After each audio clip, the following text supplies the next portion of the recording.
La biotechnologie, en tout cas, est une alternative pour développer des variétés, en tout cas, qui soient résistantes. Un produit sans danger pour l'utilisation humaine, animale ou pour même l'environnement.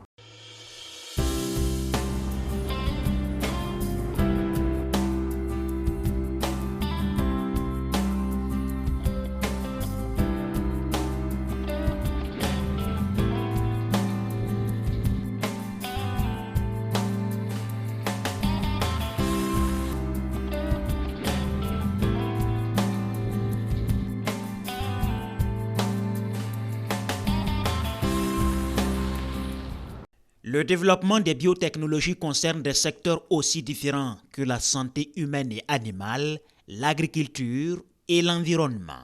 Dans les pays en voie de développement où les besoins alimentaires sont en croissance rapide, les défis à relever dans le secteur de l'agriculture sont énormes. L'augmentation de la population, diminution des terres cultivables, les problèmes abiotiques et biotiques. Alors, comment assurer dans ces pays la sécurité alimentaire et humaine tout en préservant l'environnement productif et l'avenir des générations futures? Les biotechnologies constituent-elles une réponse pertinente en termes d'augmentation de la productivité agricole et d'une croissance agricole durable? La biotechnologie moderne s'est définie selon la loi 064 du 20 décembre 2012 comme l'application des techniques de recombinaison de l'acide nucléique et de fusion cellulaire in vitro qui franchissent les barrières physiologiques naturelles de la reproduction ou de la recombinaison, autrement que par la reproduction et la sélection naturelle. Elles sont des outils permettant aux chercheurs de développer de nouvelles variétés adaptées, répondant aux besoins non seulement des producteurs, mais aussi des consommateurs. À travers ces outils sont mis au point les OGM, organismes génétiquement modifiés. L'OGM est un produit de la biotechnologie moderne. Et c'est tout produit dont une partie de son patrimoine génétique a été modifié, soit en emportant un gène étranger ou en organisant in situ son patrimoine initial. C'est des explications un peu complexes, mais ce n'est que ça. C'est-à-dire qu'on peut prendre un gène dans une bactérie qui est utile et on vient mettre sur la plante pour que le gène là, son produit qui sera une protéine fonctionnelle ou une protéine constitutive seule, permette de rendre service à la plante.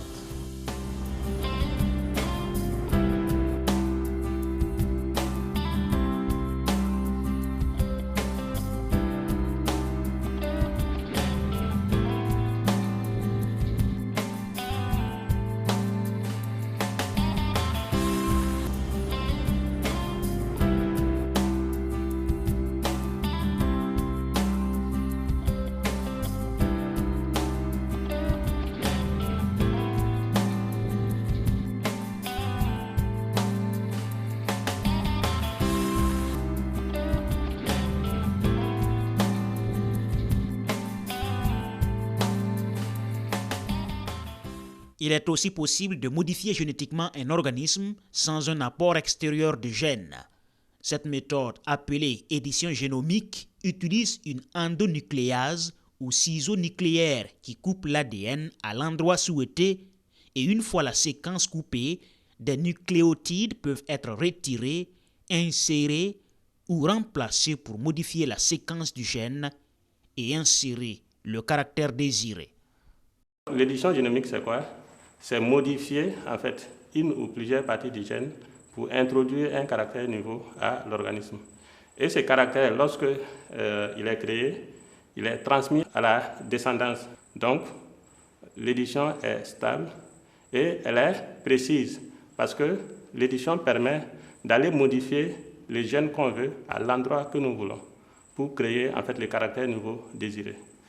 L'ANB, l'Agence nationale de biosécurité, est l'autorité nationale compétente en matière de la régulation de biotechnologies modernes.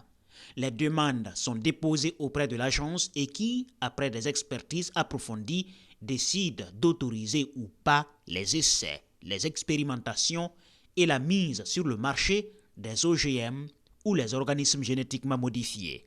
Les autorisations qui sont en cours au Burkina Faso sont les expérimentations sur le niébé BT, les expérimentations sur les moustiques génétiquement modifiés en laboratoire et les expérimentations sur le riz édité en serre. Pour le moment, au Burkina Faso, il n'y a pas d'OGM autorisé dans l'environnement, selon l'ANB.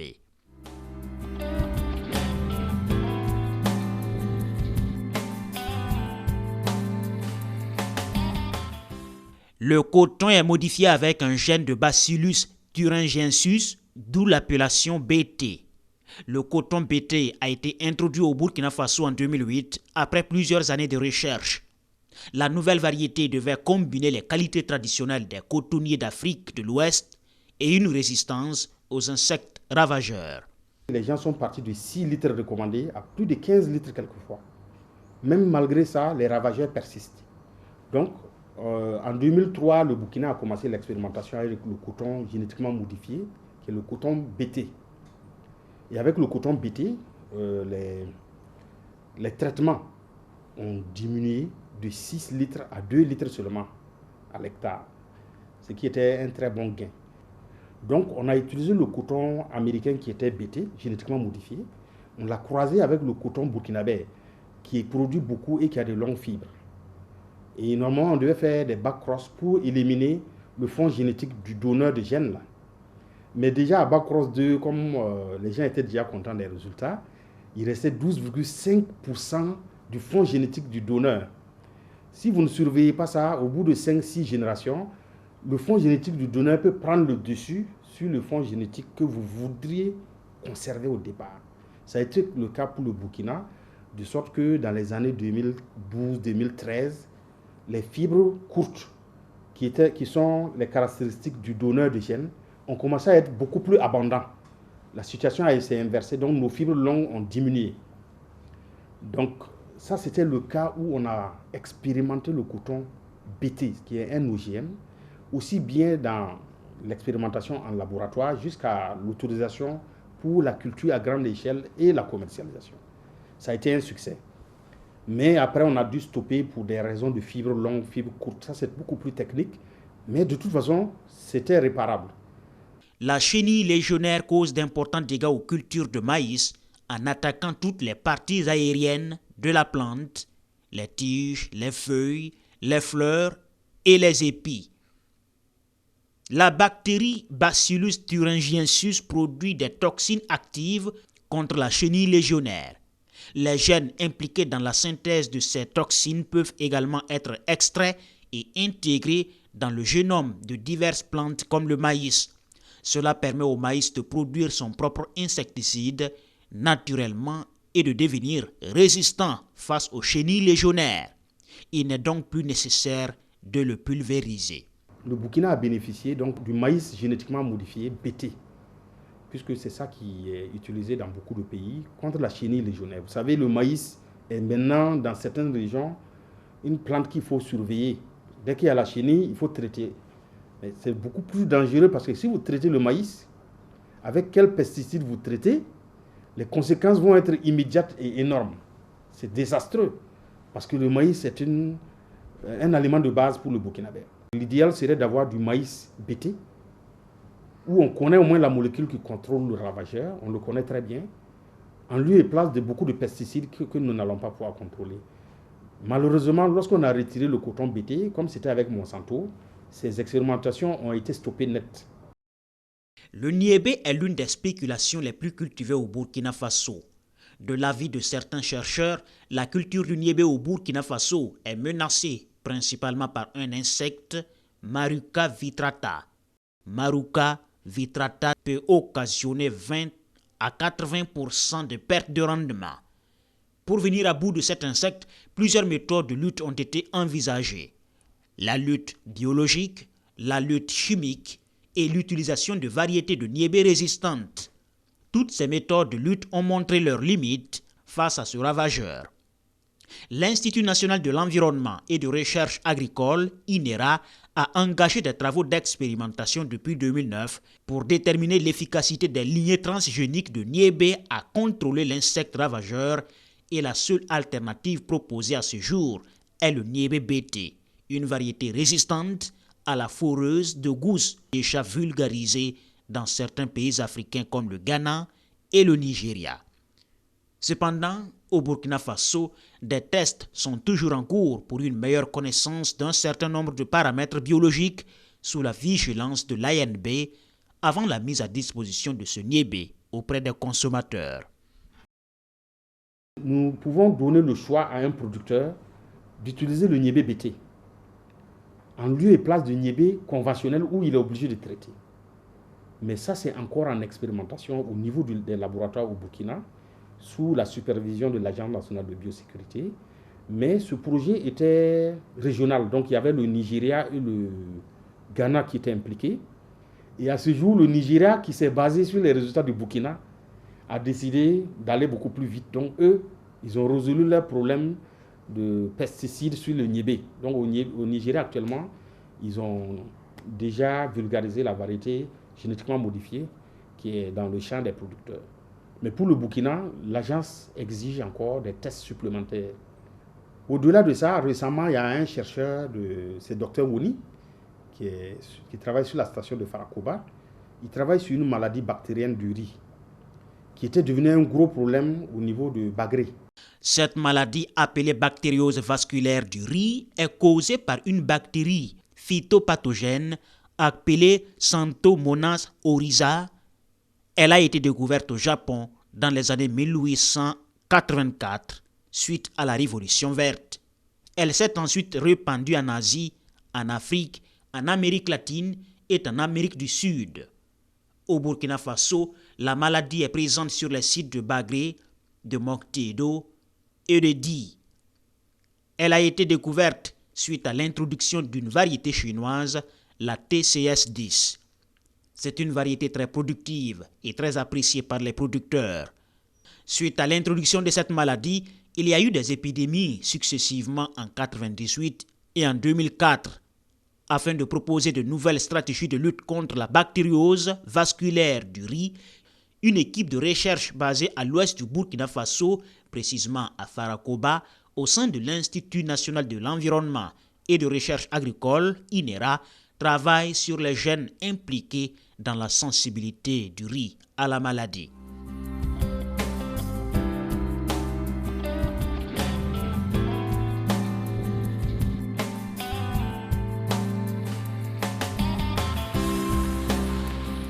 La bactérie en fait pénètre dans le vaisseau des xylèmes de la plante où elles vont se multiplier, coloniser le vaisseau et empêcher en fait la circulation de la sève et de l'eau. Donc du coup, la plante n'est pas alimentée en eau et en nutriments et cela entraîne en fait le flétrissement de la plante, raison pour laquelle on l'appelle flétrissement de la plante. Mais la maladie se développe également sur les feuilles et les symptômes sont caractérisés par des bandes jaunâtres à blanchâtres sur en fait, les bordures du lemme et également au niveau de la nervure centrale. Et ces lésions sont opaques. Voilà. Le problème dans les diagnostics en fait, des symptômes est souvent dû à la confusion qu'on peut faire entre les symptômes dus à la bactériose vasculaire et des jaunissements qui peuvent être d'ordre physiologique ou dus à des carences en fait, en nutriments. Donc, lorsque l'infection arrive de façon précoce, c'est-à-dire au stade pépinière, au stade débutalage, on peut assister à un flétrissement complet des plants. Donc, du coup, on ne peut rien récolter dans ces conditions. Mais lorsque l'infection arrive de façon tardive, ça se limite généralement à des infections foliaires qui impactent naturellement en fait, le rendement.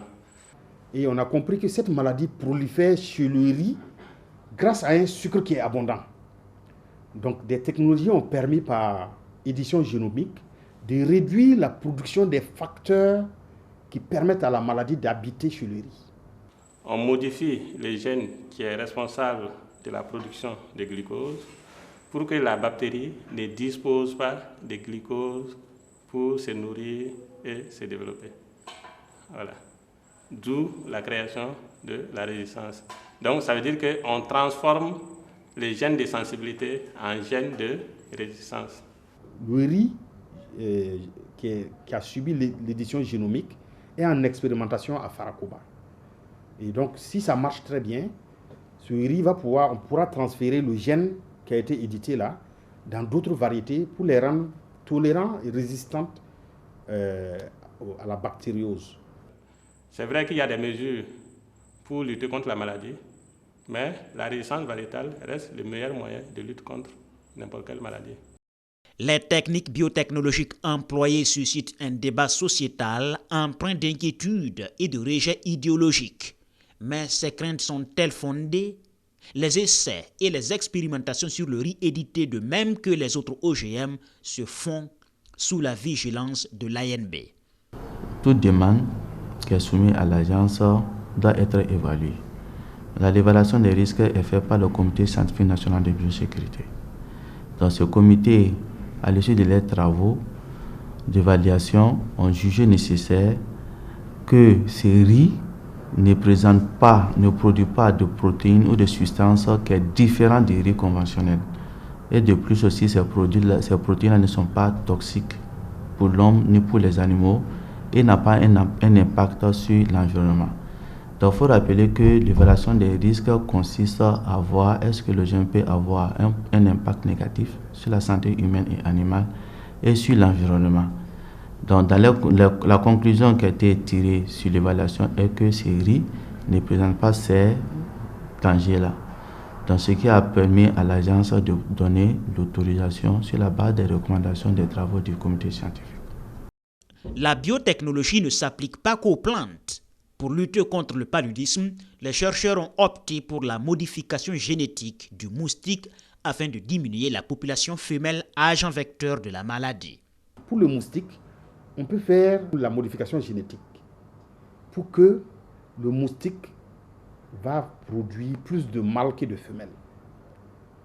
Et ces mâles-là vont permettre une compétition avec des mâles qui sont reproducteurs. Les mâles ne piquent pas. Et ça va baisser la population de moustiques, donc du coup, réduire le palu.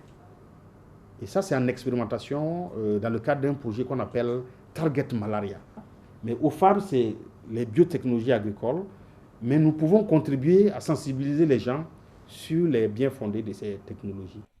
Ces technologies offrent des possibilités considérables pour le monde en développement.